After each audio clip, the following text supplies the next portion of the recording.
আসসালামু আলাইকুম সুপ্রিয় দর্শক। আজ আমরা এসেছি সিরাজগঞ্জ জেলার উল্লাপাড়া থানার ভদ্রকোল এলাকায়। আমি হোসেন তুহিন আছি আপনাদের সাথে।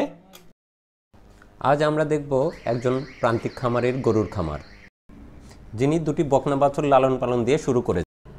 আজ ওনার ছোট খামারে ছোট বড় মিলিয়ে বেশ কয়েকটি গরু রয়েছে।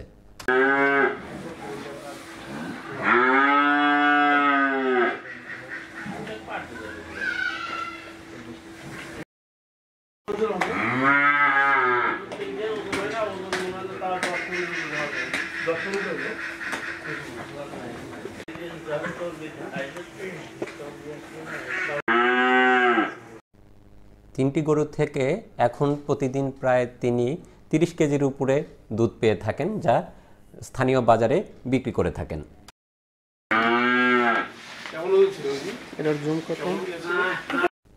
গাভী গরুর লালন পালনের পাশাপাশি তিনি ষাঁড় গরু পালন করে থাকেন, যেটি তিনি স্থানীয় বাজারে বা স্থানীয় হাটে বিক্রি করে থাকেন, এবং কোরবানি উপলক্ষেও তিনি বেশ কিছু ষাঁড় গরু লালন পালন করেন।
কত টাকা হয়তো কিনছি আর কত টাকা খাবার কিনলে ওষুধ পানি কত টাকা গেল 3 মাস পর পর মনে হয় যে 3 রকমের ভ্যাকসিন 3 মাস পর পর এই মাসে দিলাম হলো কি ভ্যাকসিন দিচ্ছেন? পুরো রোগের ভ্যাকসিন। পুরো রোগ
সুপ্রিয় দর্শক, আপনারা দেখতে পাচ্ছেন একজন খামারি ছোট পরিসরে তার ছোট্ট খামারটি কত সুন্দরভাবে গড়ে তুলেছেন।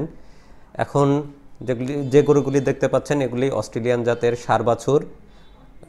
কোরবানি উপলক্ষে এই গরুগুলিকে উনি লালন পালন করছেন। সামনের কোরবানিতে গরুগুলি তিনি বিক্রি করবেন হাটে।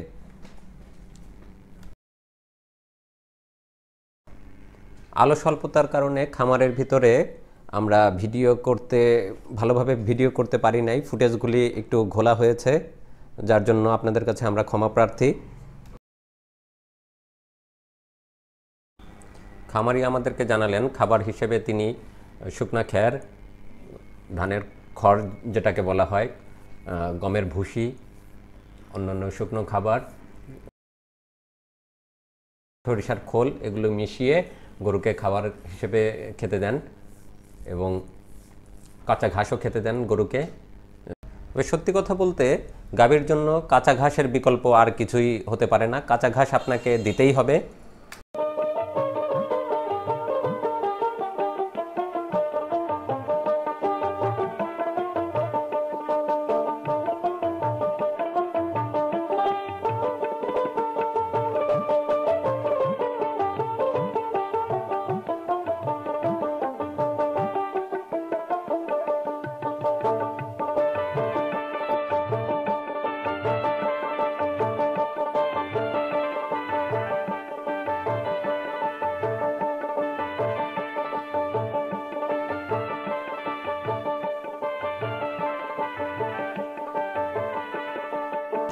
দেশিগুলো এত সুন্দর হয়, এই অস্ট্রেলিয়া গরুগুলো মাংস বেশি হয়। অস্ট্রেলিয়া গরুর চাহিদা হলো আপনার কষাই মাপে, আর কোরবানির মাপে যান ওরা দেশি গরুর চাহিদা।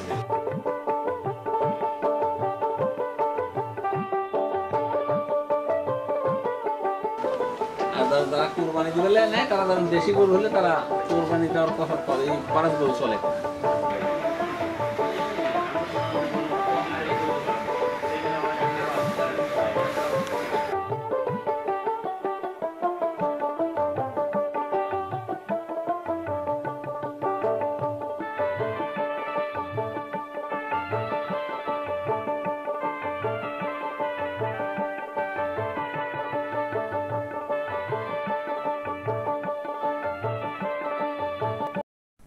সুপ্রিয় দর্শক, আজ দেখলাম আপনাদেরকে একজন প্রান্তিক খামারির সফলতার গল্প।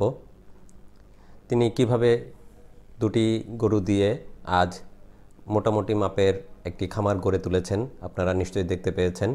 তো আপনাদের যদি ইচ্ছা থাকে, সদিচ্ছা থাকে, তাহলে আপনারাও পারবেন এমন একটি সুন্দর খামার গড়ে তুলতে। পরবর্তীতে আমরা নিশ্চয়ই দেখতে পাবো আপনার সেই সফলতার গল্প। সেই অপেক্ষায় রইলাম। ভালো থাকবেন। ধন্যবাদ সকলকে। আল্লাহ হাফেজ।